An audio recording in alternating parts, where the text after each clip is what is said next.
पाकिस्तान की ISI agency के जांबाज पाकिस्तान की सरहदों की हिफाजत, पाकिस्तान के खुफिया राज़ों की हिफाजत और पाकिस्तान के ख़िलाफ़ होने वाली खुफिया सरगर्मियों पर नज़र रखते हैं। ये जांबाज किस तरह अपनी जान के ऊपर खेल कर मुल्क की सरहदों की हिफाजत करते हैं और मुल्क के कीमती तरीन असासाजात जैसे एटमी क़ुव्वत और पाकिस्तान की फ़िज़ाई क़ुव्वत और पाकिस्तान के जौहरी हथियारों की हिफाजत करते हैं।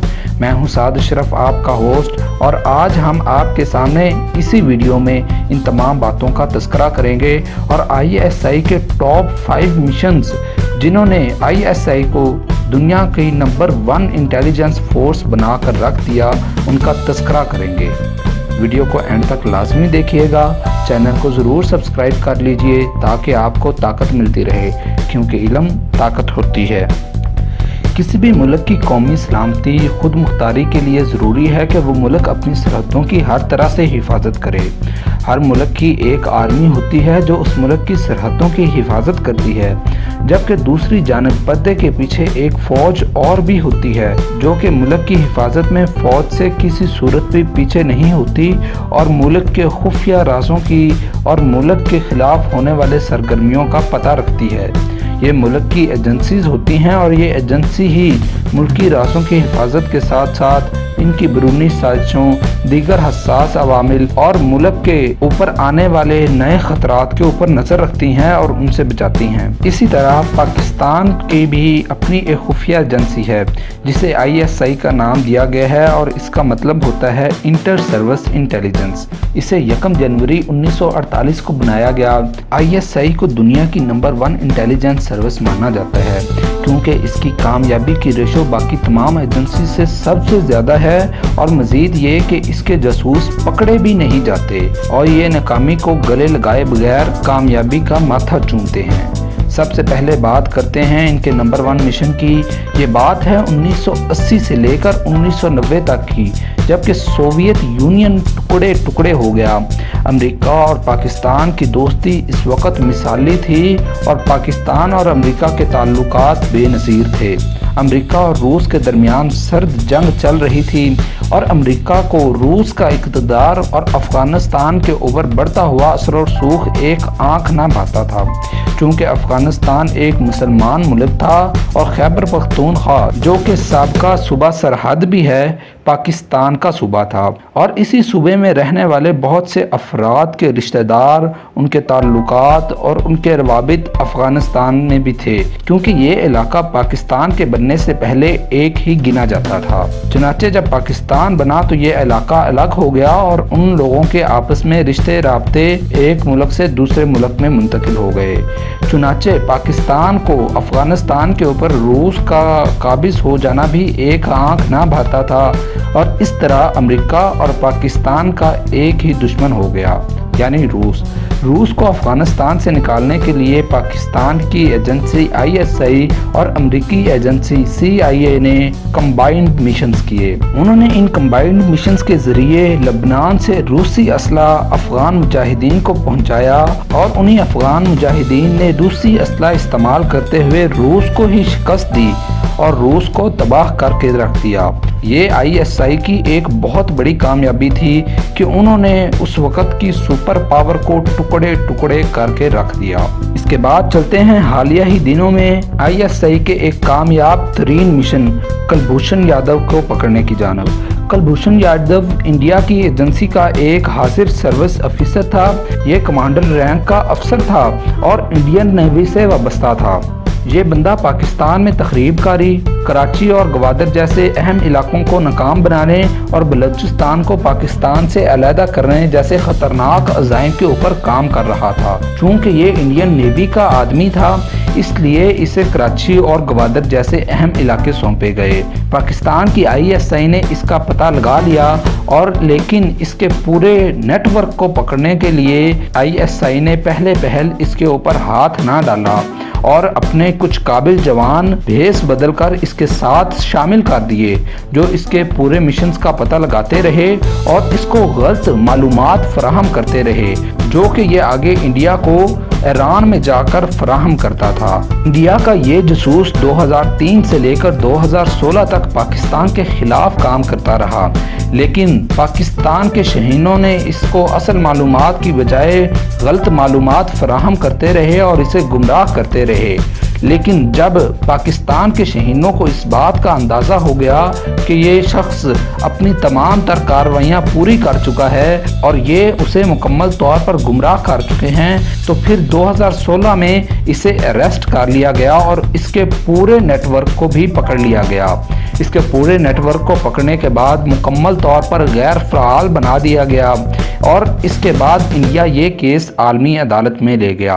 पाकिस्तान इस शख्स को सजाए मौत यानी फांसी की सज़ा देना चाहता था, लेकिन आलमी अदालत ने फ़िलहाल पाकिस्तान को इसे कौंसलर रिसाई मुहैया करने का कहा है। अब आने वाला वक्त ही बताएगा कि आखिर इस शख्स के साथ क्या हाल किया जाता है। बहरहाल जो कुछ भी हो, लेकिन ये ISI की कामयाबी का एक मुंह बोलता सबूत है। नंबर 3, 1998 में जब पाकिस्तान ने अपने एटमी हथियारों के जरिए दुश्मनों के दांत खट्टे किए, तो इंडियन रॉ और इसराइली मोसाद ने पाकिस्तान के न्यूक्लियर प्रोग्राम के खिलाफ कार्रवाइयाँ शुरू कर दी। उनका मकसद पाकिस्तान की एटमी कुव्वत को तबाह करना था, लेकिन ISI के जांबाजों ने वक्त से पहले ही इस बात का सुराग लगा लिया और इस हसास तरीन इंफॉर्मेशन को पाकिस्तान की हाई अथॉरिटी की जानिब फॉरवर्ड कर दिया। पाकिस्तान ने इस इंफॉर्मेशन को इंडिया को सेंड किया और उन्हें इस बात से खबरदार किया कि वो अपने नापाक अज़ाइम से बाज रहे, क्योंकि पाकिस्तानी जासूस उसकी हर एक चाल से वाकिफ हैं और अगर उसने कोई भी गलत कदम उठाया तो उसका हाल बहुत ज्यादा बुरा किया जा सकता है। और पाकिस्तानी ISI की बरवक्त कार्रवाई की वजह से पाकिस्तान के ऊपर ये अटैक हमेशा के लिए खत्म हो गया। नंबर 4, बोस्निया के मुसलमानों ने अपनी आज़ादी के लिए जब जंग शुरू की तो पाकिस्तान ने फौजी इमदाद के जरिए बोस्निया के मुसलमानों की मदद की। उन्हें माली इमदाद भी फराहम की गई। ये इमदाद पाकिस्तानी एजेंसी ISI के जरिए बोस्निया के लोगों तक पहुंचाई गई। इसके लिए सऊदी अरब ने फंडिंग भी की और इस ऑपरेशन की मालूमात 2016 में जाकर शाया की गई। ये ऑपरेशन 1992 से लेकर 1995 तक जनरल जवेद नासिर साहिब के ज़ेरे असर जारी रहा।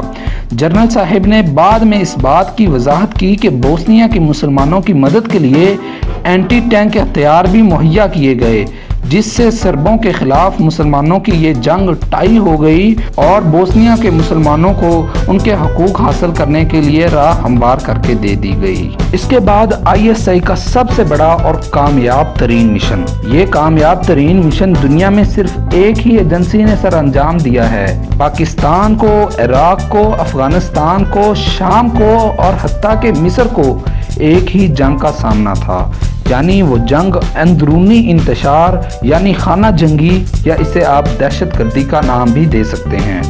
ये जंग जब इराक और अफगानिस्तान जैसे मुल्कों में लगी तो ये मुल्क मुकम्मल तौर पर तबाह हो गए, लेकिन पाकिस्तान दुनिया का वो वाहिद मुल्क है जिसने अंदरूनी इंतशार को सिर्फ 10 साल से भी कम अरसे में मुकम्मल तौर पर ख़त्म कर दिया और मुल्क में फैले हुए दहशतगर्दी के एक बहुत बड़े नेटवर्क को कुचल डाला।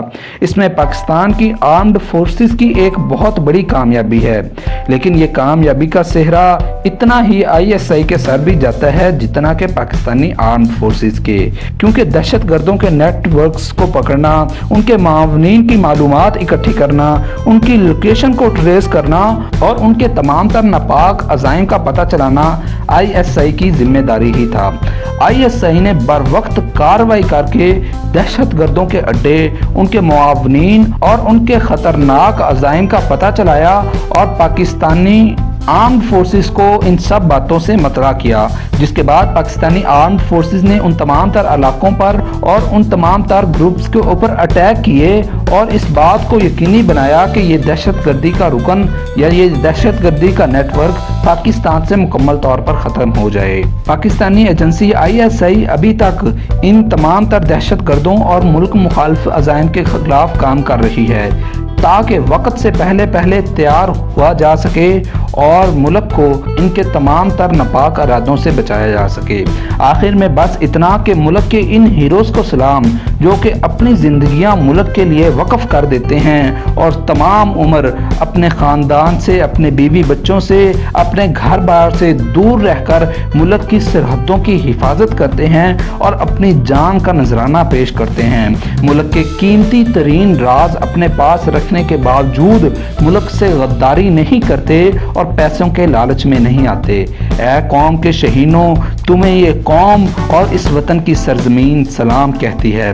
अल्लाह तुम्हारा हामी व नासिर हो। इसी के साथ आज की वीडियो का इख्तिताम करते हैं। वीडियो को लाइक, शेयर और कमेंट ज़रूर कीजिएगा और नई वीडियोस देखने के लिए चैनल को ज़रूर सब्सक्राइब कीजिए। मिलते हैं दी वर्ल्ड के एक नए एपिसोड में। तब तक अपना बहुत सारा ख्याल रखिए। वस्सलाम।